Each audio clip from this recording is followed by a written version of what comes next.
Subagio HS. Waktu itu Kasat. Anggotanya ada 7 orang anggotanya. 7 orang. Letjen, bintang-bintang 3.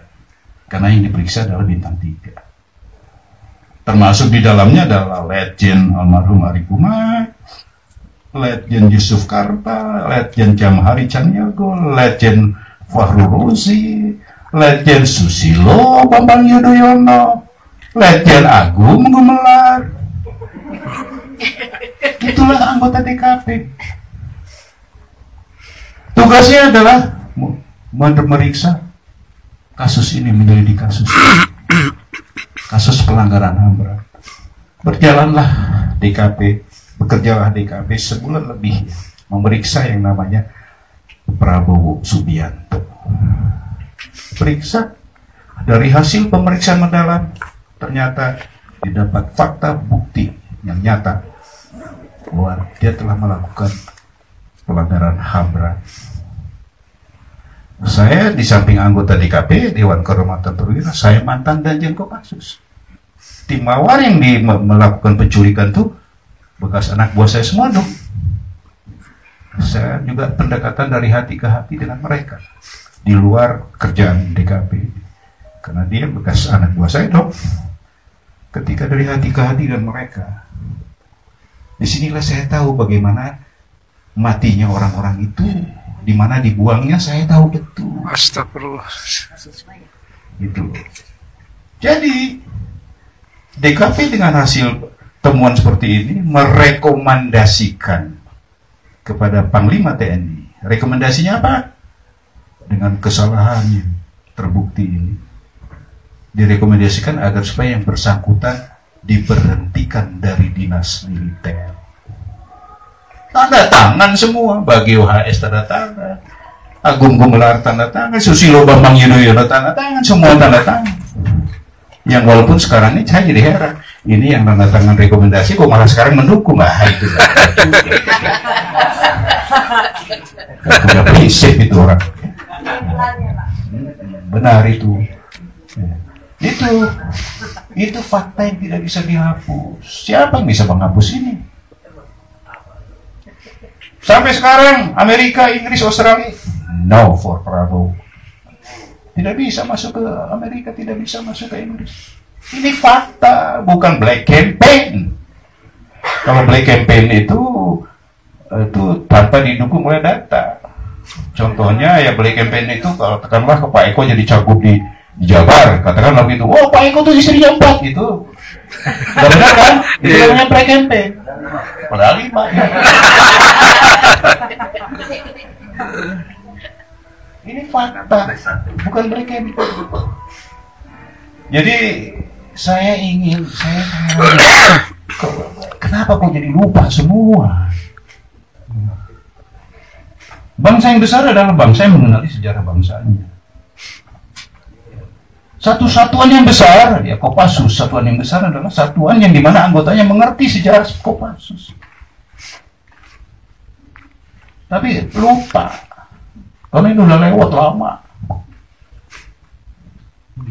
Bahwasanya sampai dengan detik ini, namanya Komandan Jenderal Kopassus itu sudah yang ke-31 sekarang ini. Nyoman ini sekarang, Maijen Nyoman itu yang ke-31. Dari 31 Komandan Jenderal Kopassus, cuma 1 yang diberhentikan dari dinas militer. Siapa dia? Pak Prabowo. Ini kok lupa. Jadi kalau buat saya aneh bin ajaib ya kalau sampai dia jadi presiden. Buat saya ya, entah buat anda. Sama aja Pak.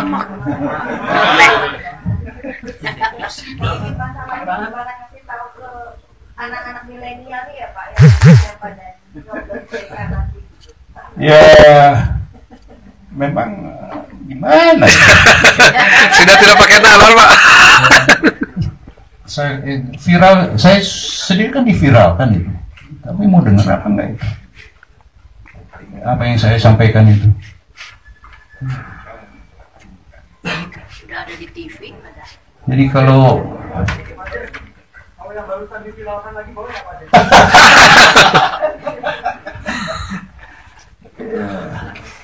Silakan aja.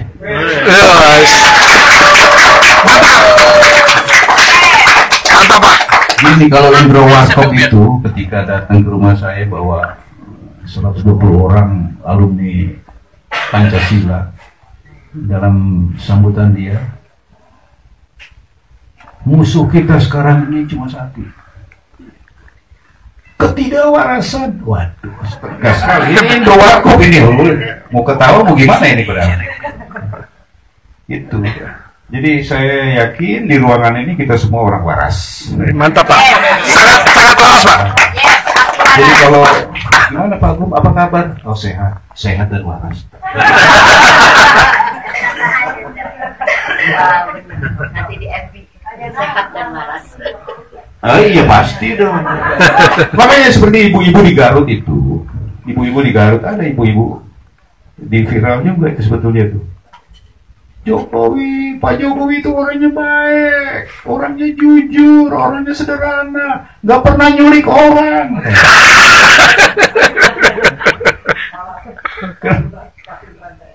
Apanya? Yang ngomong gitu? Oh, bukan di Garut ya? Oh ya. Oh, saudara Anda ya mungkin ya? Ya. Penting beliau ya. Itu kira-kira ya, selebihnya saya rasa ya kita harapkan ya seperti yang saya utarakan tadi, kita harus menjadi manusia yang berjiwa nasionalis ya. Kemudian juga harus mempersiapkan, kalau saya sudah begini, sudah tidak mungkin lagi berkembang lebih. Anak saya, cucu saya harus lebih dari saya, SDM-nya harus betul-betul lebih dari saya, SDM tinggi. Yang ketiga juga harus disiplin ya.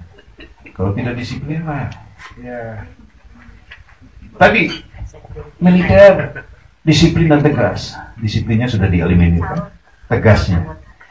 Tegas itu bukan berarti main lempar asbak, main pukul, main tembak, keluar dari mulut kebun binatang. Bukan itu tegas. Main culik, bukan itu tegas. Tegas itu dalam koridor hukum. Katakanlah kalau saya jadi presiden, ini ngomong bohongnya ya. Kemudian adik saya, si Uti nih, melakukan pelanggaran hukum. Dengan tegas saya katakan proses hukum dia. Itu namanya tegas. Bukan main pukul, main tempeleng, main ancam, main lempar HP. Bukan itu tegas. Jadi cobalah dibuat mengerti deh rakyat kita. Pak, dia itu tegas Pak. Apanya yang tegas? Itu bukan tegas, itu ngawur namanya. Itu kasar ya Pak. Oke deh, mungkin sampai di sini. Ini jam berapa sih nih? Saya boleh tanya? 4 Jam 4 ya? 4 4 lebih ya? Ini sampai jam berapa ini? Di sini? Sampai jam 6 Pak. Ada yang mau tanya, silakan deh. Tadi Pak Eko bagus sekali penjelasannya, juga gaya ya. Itu milenial, mewakili milenial. Dan kita harapkan, saya doakan, saya dukung deh legislatif ya. Oke.